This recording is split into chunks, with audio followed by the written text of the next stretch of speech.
Hello दोस्तों, मैं Raviraj YouTube channel में आप लोगों का स्वागत करता हूं। दोस्तों, आज हम स्टार्ट करने वाले हैं भारतीय राज व्यवस्था इंडियन पॉलिटी। ये महेश कुमार बरनवाल का लिखा हुआ वन लाइनर बुक है।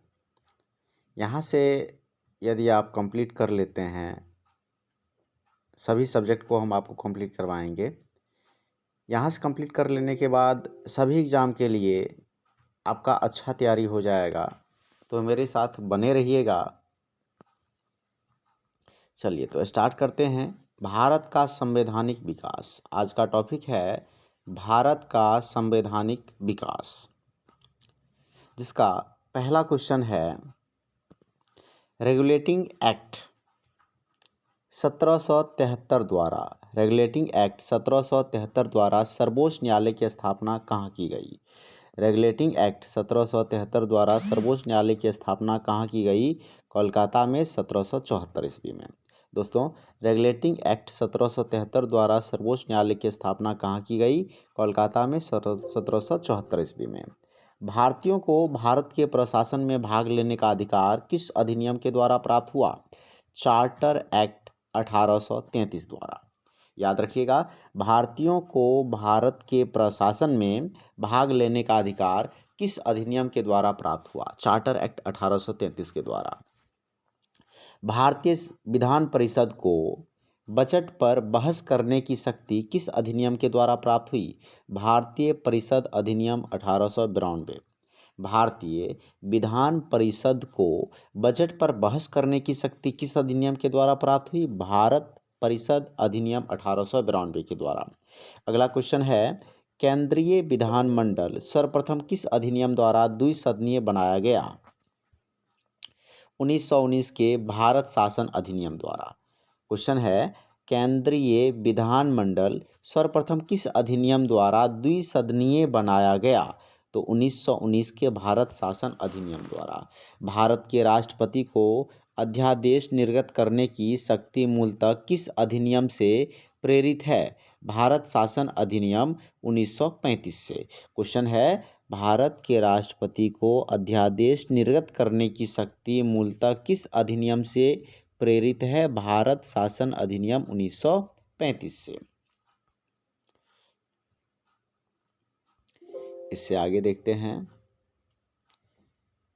आगे है भारत का संवैधानिक विकास। कुछ ईस्ट इंडिया कंपनी के अंतर्गत आने वाले रूल्स हैं और कुछ रूल्स अधिनियम ब्रिटिश क्राउन के अंतर्गत आने वाले हैं, तो उसको एक नज़र डाल देते हैं। जैसे regulating act east India company के अंतर्गत रेगुलेटिंग एक्ट 1773 ईस्वी में जारी किया गया। पिट्स इंडिया एक्ट 1784 ईस्वी में। चार्टर एक्ट 1793 ईस्वी में। चार्टर एक्ट 1813 ईस्वी में। फिर से चार्टर एक्ट 1833 ईस्वी में। 1853 ईस्वी में। भारत शासन अधिनियम 1858, 1861, भारत परिषद अधिनियम 1892, भारत परिषद अधिनियम 1909, भारत शासन अधिनियम 1919, भारत शासन अधिनियम 1935, भारतीय स्वतंत्रता अधिनियम 1947। केंद्र में द्वैध शासन व्यवस्था किस अधिनियम के द्वारा लागू की गई थी? भारत शासन अधिनियम 1935। केंद्र में द्वैध शासन व्यवस्था किस अधिनियम के द्वारा लागू की गई थी? भारत शासन अधिनियम 1935। ब्रिटिश भारत में किस अधिनियम में संघीय शासन का प्रावधान था? तो भारत शासन अधिनियम 1935। ब्रिटिश भारत में किस अधिनियम में संघीय शासन का प्रावधान था? भारत शासन अधिनियम 1935। नेक्स्ट क्वेश्चन है, अखिल भारतीय संघ स्थापित करने का प्रावधान किस अधिनियम में किया गया? भारत शासन अधिनियम 1935। भारत के संविधान में केंद्र और राज्यों के मध्य किया गया शक्तियों का विभाजन भारत सरकार अधिनियम 1935 पर आधारित है। एक निर्वाचन संविधान द्वारा एक निर्वाचन संविधान सभा द्वारा भारत के संविधान का निर्माण करने का प्रस्ताव किसके द्वारा किया गया? क्रिप्स मिशन द्वारा। भारतीय संविधान सभा का गठन किसके अंतर्गत किया गया था? कैबिनेट मिशन 1946 के अंतर्गत। कैबिनेट मिशन द्वारा प्रस्तुत योजना के अनुसार संविधान सभा में प्रांतों से प्रतिनिधियों का निर्वाचन किस अनुपात में था? 10 लाख की जनसंख्या पर एक सदस्य।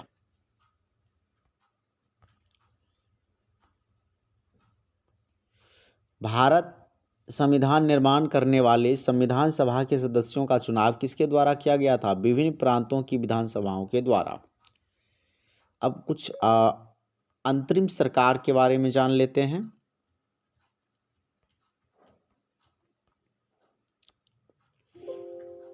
जैसे 1946 ईस्वी में राष्ट्रमंडल संबंधी तथा विदेशी मामले विभाग थे जवाहरलाल नेहरू के पास। गृह सूचना एवं प्रसारण सरदार वल्लभ भाई पटेल। खाद्य एवं कृषि डॉक्टर राजेंद्र प्रसाद। उद्योग एवं नागरिक आपूर्ति जॉन मथाई। श्रम विभाग जगजीवन राम। रक्षा विभाग सरदार बलदेव सिंह। वित्त विभाग लियाकत अली खां। शिक्षा एवं कला सी राजगोपालाचारी। आगे है भारत शासन अधिनियम 1919 की समीक्षा करने के लिए वर्ष 1927 में साइमन कमीशन का गठन किया गया था। साइमन कमीशन का गठन क्यों किया गया था? भारत शासन अधिनियम 1919 की समीक्षा करने के लिए। अगला क्वेश्चन है भारत की संविधान सभा की पहली बैठक कब हुई थी? काफी महत्वपूर्ण क्वेश्चन है। भारत की संविधान सभा की पहली बैठक कब हुई थी? 9 दिसंबर 1946 को। भारतीय संविधान का प्रथम प्रारूप सर B.N. राव द्वारा तैयार किया गया था। संविधान सभा का अस्थायी अध्यक्ष किसे चुना गया? डॉक्टर राजेंद्र प्रसाद को। संविधान सभा में पंडित नेहरू द्वारा उद्देश्य प्रस्ताव कब प्रस्तुत किया गया? 13 दिसंबर 1946 को। नेहरू द्वारा प्रस्तुत उद्देश्य प्रस्ताव संविधान सभा में कब स्वीकृत किया गया? 22 जनवरी 1947 को। भारतीय संविधान के निर्माण काल में संविधान सभा के कुल कितने अधिवेशन हुए थे? 12 अधिवेशन। भारतीय संविधान निर्माण में संविधान सभा को कितना समय लगा? 2 वर्ष 11 माह 18 दिन। भारतीय संविधान सभा के संवैधानिक सलाहकार कौन थे? Sir B.N. राव। भारत की संविधान सभा के वर्तमान में राष्ट्रीय ध्वज भारत की संविधान सभा ने वर्तमान रूप में राष्ट्रीय ध्वज को कब अपनाया?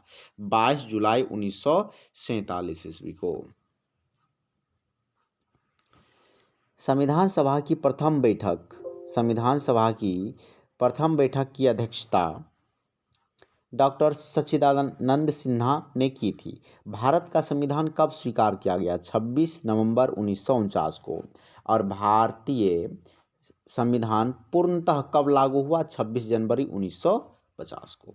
संविधान सभा के बारे में कुछ विशेष बातें लिखी गई है, ध्यान दीजिएगा। 9 दिसंबर 1946 को संविधान सभा की प्रथम बैठक हुई जिसमें डॉक्टर सच्चिदानंद सिन्हा को अस्थायी अध्यक्ष तथा 11 दिसंबर 1946 को डॉक्टर राजेंद्र प्रसाद को अस्थायी अध्यक्ष चुना गया। संविधान निर्माण का प्रारंभ 13 दिसंबर 1946 को पंडित जवाहरलाल नेहरू द्वारा प्रस्तुत उद्देश्य प्रस्ताव से हुआ जिसे 22 जनवरी 1947 को सर्वसम्मति से स्वीकार कर लिया गया। 26 जनवरी 1949 को भारतीय संविधान अंगीकृत किया गया जबकि 26 जनवरी 1950 को इसे पूर्णतः लागू कर दिया गया। आगे है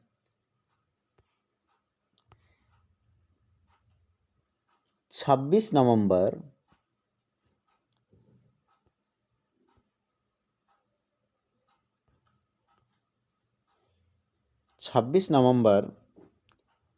1949 को भारतीय संविधान किसके द्वारा अधिनियमित किया गया? संविधान सभा द्वारा। जन गण मन को भारत के राष्ट्रगान के रूप में कब अपनाया गया?